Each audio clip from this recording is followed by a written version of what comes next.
Hoy te voy a contar un caso que impactó profundamente a la comunidad de Júpiter en Florida por la desaparición de Gretchen Anthony en marzo de 2020. Al principio, todo parecía indicar que se había ausentado para recuperarse de una supuesta enfermedad, pero poco a poco la historia se volvió mucho más turbia. Gretchen, nuestra protagonista, nació en una familia muy feliz y muy estable.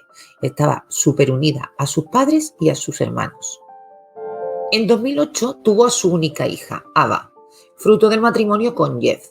Cuando se separó, logró mantener con él una relación bastante disciplinada, muy cordial, se llevaban bien por el bien sobre todo de la niña. Así que con 46 años y recién separada, Gretchen dijo: me pongo las pilas y me voy a poner en forma. Así que se apuntó al gimnasio y allí conoció de nuevo el amor. Un entrenador guapísimo de 39 años llamado David Anthony. David, en cambio, tuvo una vida bastante más complicada que la que había tenido Gretchen. Él fue criado por su madre, sola y sin ningún tipo de apoyo. Y esta carencia de familia quizás hizo que él tuviera una adolescencia complicada, porque tenía sobrepeso, por lo que sufrió bullying, y esto le llevó a caer en una profunda depresión. David fue diagnosticado con trastorno bipolar, pero se negó a tomar la medicación. En cambio, se decidió por él mismo a perder peso. Lo consiguió gracias al deporte, en concreto el baloncesto, en el que era bastante bueno, tanto así que consiguió una beca para estudiar en Florida. Cuando terminó sus estudios se convirtió en entrenador personal y ahora ya no era ese chico gordito del que todos se reían, no, ahora era un joven guapo y musculoso que además ayudaba a los demás a que se pusiesen guapos. Ahora todos le querían. Su jefa, Tabitha Hopkins, estaba encantadísima con él porque era tan guapo que atraía a muchísimas clientas al gimnasio. Y así fue como se conocieron nuestros protagonistas de hoy, cuando él se encargó del entrenamiento personal de Gretchen.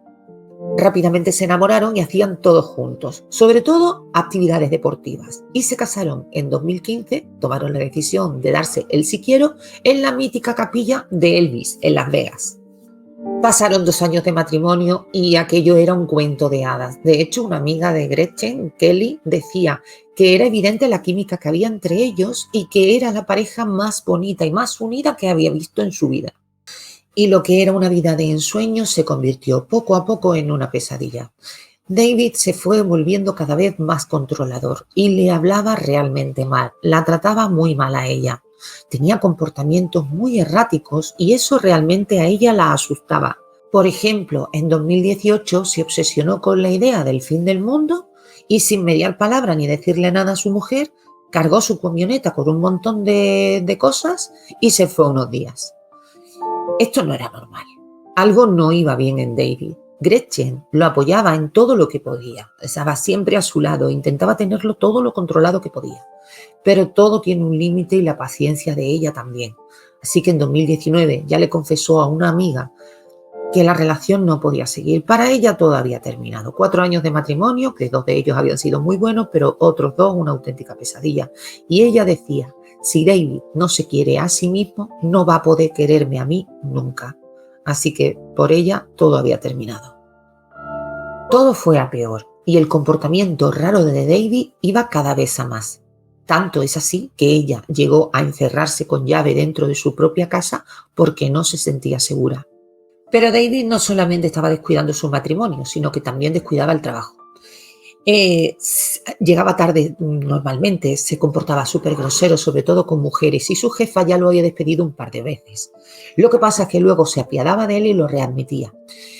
Pero el 24 de febrero de 2020 no se presentó a trabajar y su jefa, cuando lo confrontó para pedirle explicaciones, lejos de pedir disculpas y agachar la cabeza, lo que hizo fue ponerse como una fiera con ella, tanto que la jefa se asustó también un poco porque vio una mirada de rabia en él que no le gustó absolutamente nada. Y ahí definitivamente ya lo despidió para siempre. Pero las cosas no iban a mejorar para David, porque solo 4 días más tarde, el 28 de febrero, Gretchen le presentó los papeles del divorcio. Ya no podía más. Estos 2 episodios, el despido y el divorcio, hicieron que se estuviese formando dentro de David muchísima rabia, pero contenida como una olla a presión. Pero aún así recogió sus cosas y con esa misma rabia se fue a casa de su madre a vivir. La jefa de David, cuando se enteró que Gretchen se había separado de él, le dijo que se mantuviese alejada, porque realmente ella había visto una cara de David ese día que se enfrentó a ella que no le había gustado absolutamente nada. Gretchen estaba muy asustada. De hecho, colocó cámaras de seguridad dentro de su casa y por fuera para sentirse un poco más segura. Una noche le escribió a una amiga para decirle, míralo, ahí está fuera de la casa y estoy esperando que se canse y se vaya a dormir. Y en otra ocasión le escribió también otro mensaje diciéndole que estaba dispuesta a bajar a la cocina a por un objeto cortante para tenerlo a mano en su habitación por si acaso. Pasó un mes aproximadamente y el 23 de marzo de 2020 el exmarido de Gretchen, Jeff, recibió un mensaje de ella diciéndole que había contraído esta enfermedad que en 2020 arrasó con el mundo entero, pues esa, y que estaba aislada en un centro médico. Pero a Jeff había algo del mensaje que no le cuadraba, porque tenía bastantes faltas de ortografía y Gretchen no solía tener ninguna. También le puso un mensaje a su amiga Dawn y le dijo lo mismo que le había dicho a su exmarido, pero añadiéndole que había ido a la sala de urgencia del centro médico Júpiter y que estando allí esperando en urgencia se había desmayado, que tenía 39 de fiebre y el nivel de oxígeno bajo, y que seguramente la trasladarían al centro de control de enfermedades de Belgrade. Cuando recibieron los mensajes, tanto Jeff como Dawn comenzaron a llamarla, pero ella no atendía las llamadas. Como comprenderemos, se asustaron muchísimo. Tengamos en cuenta que estamos en marzo de 2020, cuando estalló toda esta enfermedad y las informaciones que venían al respecto de ella no eran para nada claras, todo era muy confuso y las cifras de fallecidos no paraban de aumentar. Una de las amigas de Gretchen llamó al 911 días después y le dijo a la policía, mira, por favor, ir a buscar a su casa a ver si podéis encontrar dónde está nuestra amiga porque nos ha mandado estos mensajes diciendo que está ingresada con esta enfermedad, pero es muy raro que no atienda las llamadas que todos le estamos haciendo. El teléfono no lo atiende. Los policías se hicieron cargo y fueron hasta casa de Gretchen en Sunshine Drive, pero no les abrió nadie la puerta. Segundo paso, dirigirse al centro médico Júpiter para comprobar si Gretchen estaba bien y estaba allí. Pero allí le dijeron que no había ninguna paciente ingresada con ese nombre. Al día siguiente, 3 días después de haber recibido los mensajes, el detective Jared Kennerson se hizo cargo del caso y envió a unos policías a interrogar a los vecinos. De los testimonios sacaron 2 que les llamaron especialmente la atención.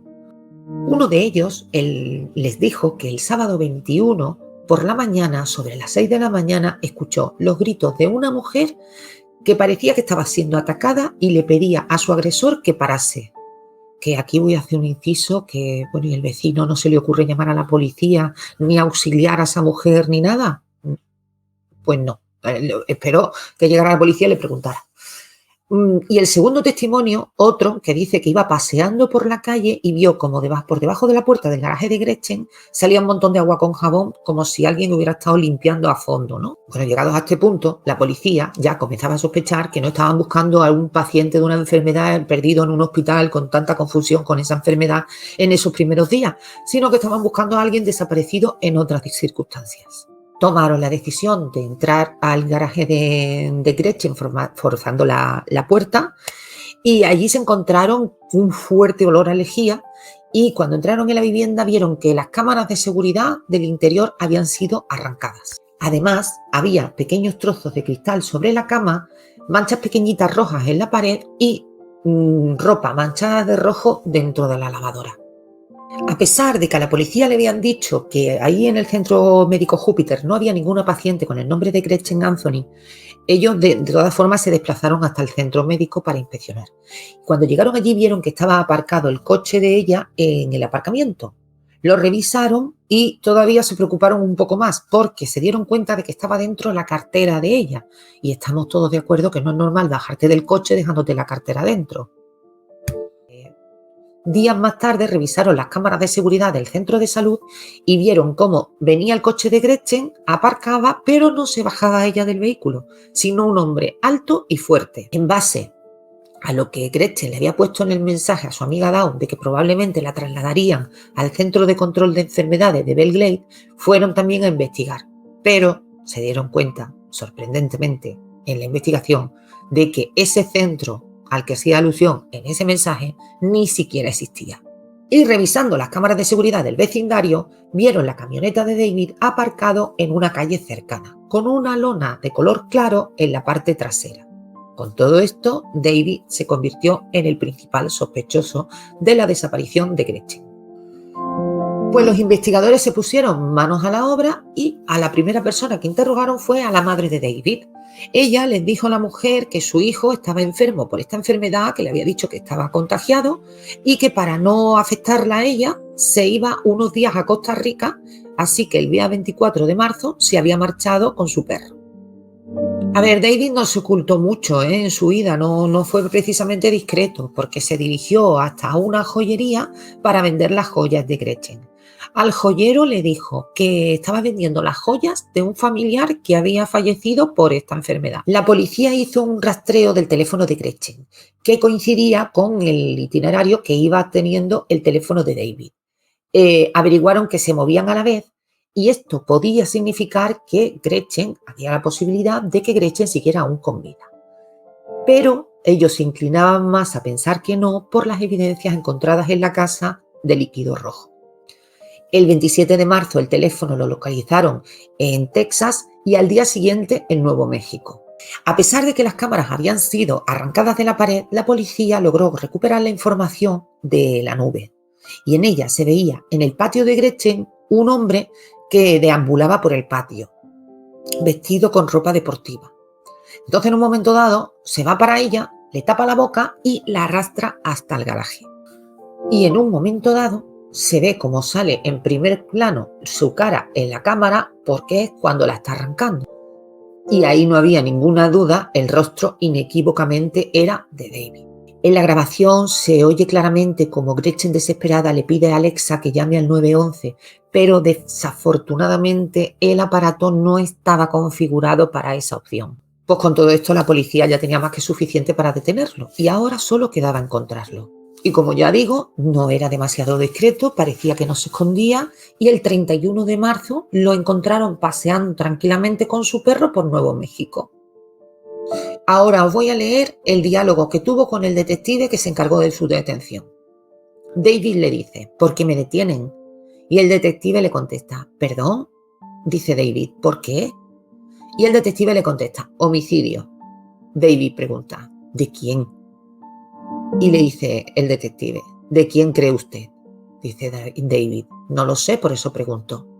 Y el detective le contesta, ya hablaremos en la central de policía, ¿ok?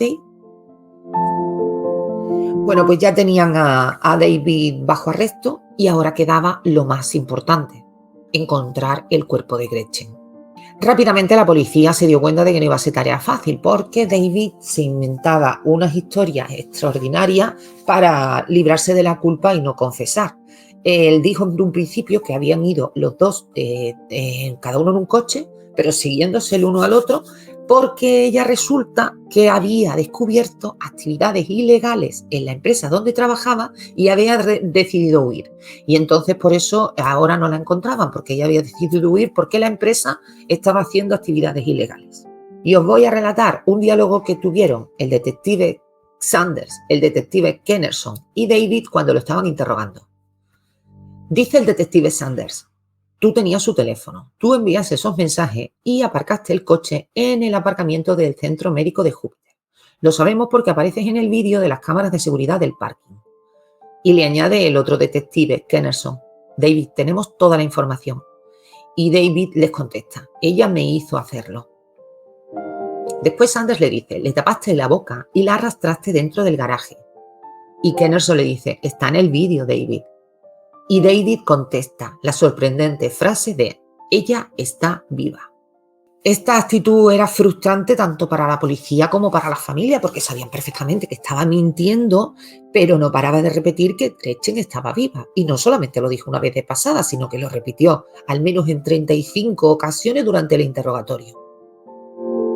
Así que se les ocurrió apelar a sus sentimientos Y fue utilizando la artimaña de hay que ver lo mal que lo está pasando la hija de Gretchen, Ava, con la pérdida de su madre y encima no sabe dónde está su cuerpo, por favor confiesa y tal.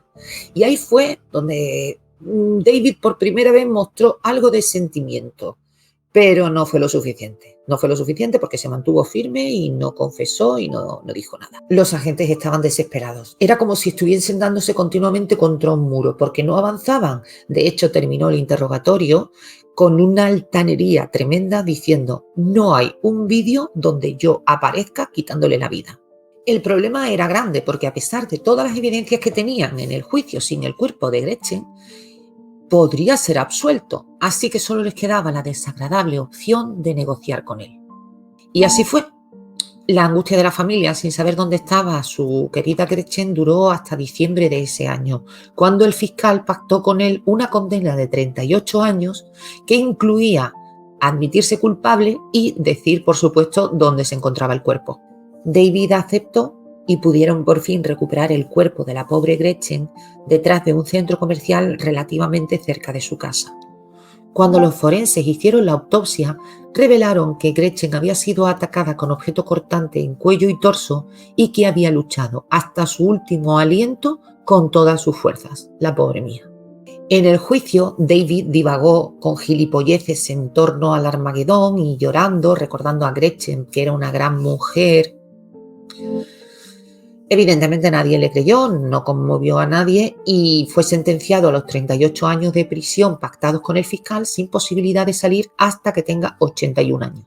Se me ocurren pocas formas más desagradables de morir que a mano de las personas que más has querido, en la que en un momento de tu vida pusiste toda tu confianza. Y este caso me ha hecho pensar de nuevo en la importancia de no abordar los problemas de salud mental cuando se requiere y que una persona con una patología como la que diagnosticaron a David, bipolaridad, no reciba un tratamiento constante y adecuado. Pienso que se podría haber evitado quizás este caso si David hubiera estado correctamente medicado, si alguien le hubiera obligado a hacerlo, quizás no estaríamos hablando de este caso ahora. Pues nada, hasta aquí el caso de hoy. Si te ha parecido interesante, suscríbete para más y yo me despido con un beso muy fuerte hasta el próximo vídeo. Gracias.